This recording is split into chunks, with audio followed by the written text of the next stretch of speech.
let's go over some of the cons of owning this laptop before we go over all of the good stuff. The first con is how hot and loud this laptop gets.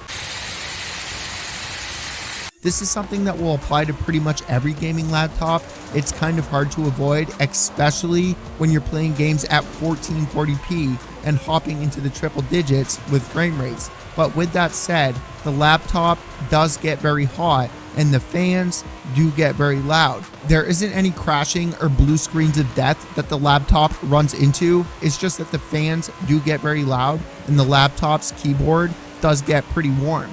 The only other thing that I could see as a con is the battery life, but it is a gaming laptop that requires power, so that's not really something you can avoid at all whatsoever unless you have some sort of an external battery.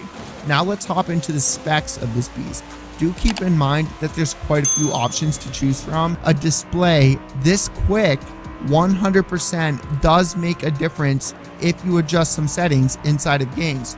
Using Counter-Strike Global Offensive, Fortnite, Valorant, and Minecraft as a few examples, all of those games have been optimized extremely well. So the frame rates for those titles specifically are going to be able to take advantage of this display. But it's not all about graphics. The 32 gigabytes of RAM helps a ton with general navigation, and the same thing for the CPU that this thing comes with alongside M.2 SSD installed. It doesn't matter what you do on the system, it never stutters or slows down. Alienware's Command Center is another great benefit that quite frankly helps the battery life of the laptop a lot more than you would think, which kind of counters what I said at the beginning of the video about the battery life of this laptop not being very long.